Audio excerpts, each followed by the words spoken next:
আমি অসমৰ মুখ্যমন্ত্ৰী হিমন্ত বিশ্ব শৰ্মাৰ বিৰুদ্ধে আজি বৰপেটা ৰোড থানাত এখন এফআইআৰ দাখিল কৰিলোঁ আৰু এই এফআইআৰখন আমি দাখিল কৰিছোঁ দুটা সংগঠনৰ তৰফৰ পৰা।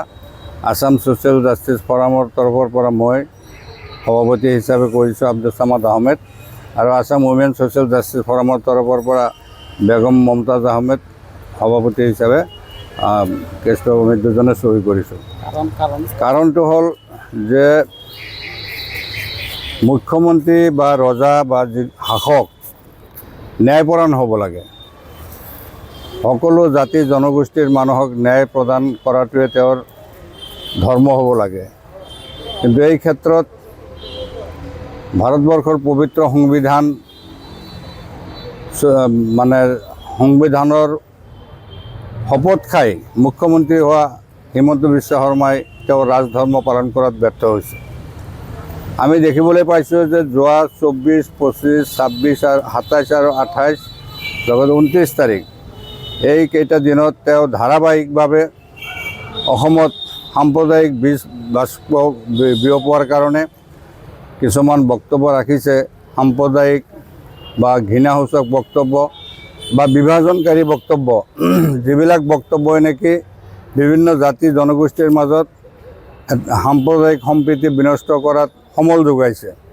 মুখ্যমন্ত্ৰীয়ে সমন্বয় স্থাপন কৰিব লাগে, ভাতৃত্ববোধ স্থাপন কৰিব লাগে, কিন্তু তেওঁ যিখিনি উচতনিমূলক ভাষণ দিছে সেই ভাষণৰ ওপৰত ভিত্তি কৰি ইতিমধ্যে উজনি অসমত বহু সংগঠনে বিশেষকৈ তথাকথিত মিয়া মুছলমানৰ বিৰুদ্ধে তেওঁলোকে অত্যাচাৰ আৰম্ভ কৰিছে।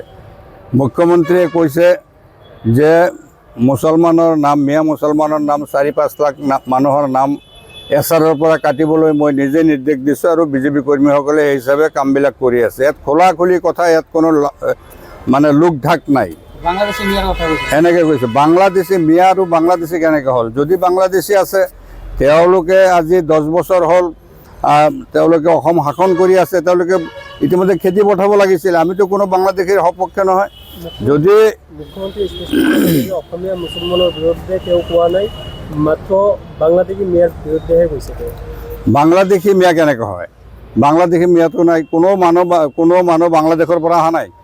আমাৰ পূৰ্বপুৰুষসকল আহিছে ভাৰতবৰ্ষৰ অবিভক্ত ভাৰতবৰ্ষৰ ইষ্ট বেংগলৰ পৰা। আজি 100 বছৰৰ ওপৰত তেওঁলোকে অসমত প্ৰৱেশ কৰিছে। বাংলাদেশ সৃষ্টি হৈছে 1971-ত। 71-ৰ পাছত কোনো মানুহ বাংলাদেশৰ পৰা ইয়াত অহা নাই। আৰু তেওঁ যিটো বিশেষণ লগাইছে মিয়া নামৰ কোনো জনগোষ্ঠী আমাৰ অসমত নাই। আমি মিয়া নহয়, আমি অসমীয়া ভাষা সংস্কৃতি গ্ৰহণ কৰিছোঁ। অসমত আমি খাদ্য আন্দোলন, মাধ্যম আন্দোলন, ভাষা আন্দোলন, চব আন্দোলনত আমাৰ মানুহে অৰিহণা যোগাইছে। গতিকে মুখ্যমন্ত্ৰীয়ে নতুনকৈ আৱিষ্কাৰ কৰা মিয়া শব্দৰ লগত আমি একমত নহয়। তেওঁ যিবিলাক কথা কৈছে যে 5 টকা ভাড়াৰ ঠাইত মিয়াসকলক 4 টকা ভাড়া দিব লাগে, এইটোৱে তেওঁৰ যে এজন গৰ্হিত প্ৰকৃতিৰ মানুহ, তেওঁৰ যে অন্তৰটো ভাল নহয়, তেওঁ যে মানুহক প্ৰতাৰণা কৰি চলে, ইতিমধ্যে চলি আহিছে, এইটোৱে প্ৰকাশ পাইছে। নহ'লে ৰজা এজন শাসকে, এজন মুখ্যমন্ত্ৰীয়ে ৰাইজক এইবিলাক শিক্ষা দিব পৰা নেকি? এইবিলাক নীতি শিক্ষা নেকি? গতিকে এই কথাবিলাক খুবেই গৰিহণাযোগ্য। আমি কোনো পধ্যেই এই কথাবিলাক সমৰ্থন কৰিব নোৱাৰোঁ। তেওঁ কৈছে মিয়াসকলক অত্যাচাৰ কৰিব লাগে, তেওঁলোকে ভোটাৰ তালিকাৰ পৰা নাম কৰ্তন কৰিব লাগে, তেওঁলোকক অত্যাচাৰ কৰিলেহে অসমৰ পৰা তেওঁলোক গুচি যাব। তেওঁলোক ক'ত গুচি যাব? তেওঁলোকতো বেলেগৰ পৰা অহা নাই। তেওঁলোকৰ পূৰ্বপুৰুষ আহিছে। মই যে ক'লোঁ যে আনডিভাইডেড ইণ্ডিয়া এটা প্ৰান্তৰ পৰা আন এটা প্ৰান্তত আহিছে। তেওঁলোকে খাছ অসমীয়া, অসমৰ ভাষা সংস্কৃতি চব গ্ৰহণ কৰিছে।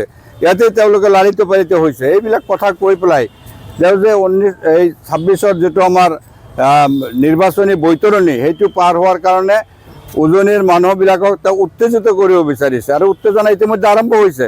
আপোনালোকে দেখিছে পেপাৰ, পত্ৰিকা, মিডিয়াত কেনেকুৱা অন্যায় অত্যাচাৰ কৰা হৈছে।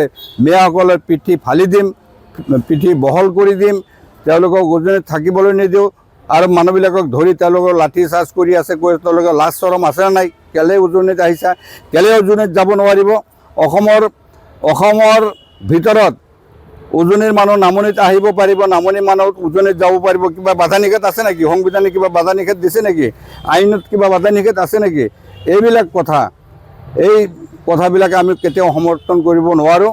আৰু আমাৰ মুখ্যমন্ত্ৰীয়ে যিবিলাক বক্তব্য ৰাখিছে, গৰ্হিত বক্তব্য, বিভাজনকাৰী বক্তব্য তথা সাম্প্ৰদায়িক বক্তব্য, সেইবিলাক বক্তব্যই আমাৰ ভাৰতবৰ্ষৰ সংবিধানৰ 192, 196, 197, 299, 302 আৰু 353 নম্বৰ BNSৰ মানে এই ছেকশ্যনবিলাক ভাইলেট কৰিছে।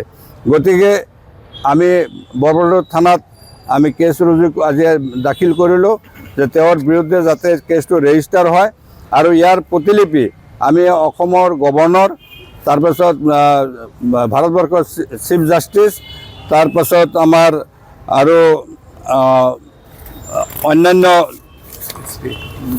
বৰপেটাৰ SP, বৰপেটাৰ DC আদি সকলক আমি মানে এটাকে কপি আমি দিম।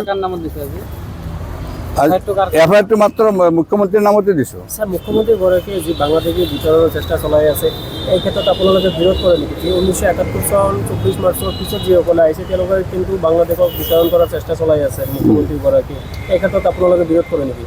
বিৰোধ কৰাৰ কোনো প্ৰশ্ন নাই। আমি অসম চুক্তিক সন্মান কৰিছোঁ। ভাৰতবৰ্ষৰ সুপ্ৰিম কোৰ্টে যিটো ৰায় দিছে 1971 চনৰ 25 মাৰ্চৰ পাছত মানে কাট অফ ডেট হ'ব লাগে, সেইটো আমি সমৰ্থন কৰিছোঁ। আমি নিজেও তাত কেছৰ পাৰ্টি আছিলোঁ। তাত 51 চন হ'ব নে 71 চন হ'ব, এইটো লৈ পেলাই তাতে বহুত দিন দীঘলীয়া এটা যুদ্ধ চলাৰ পাছত 71 চন হ'ল। 71 চনৰ পাছত যদি কোনোবা আছে, তেওঁ হিন্দুৱে হওক। যিকোনো খবৰৰ বাবে যোগাযোগ কৰক আমাৰ এই নম্বৰত 9181 307 221।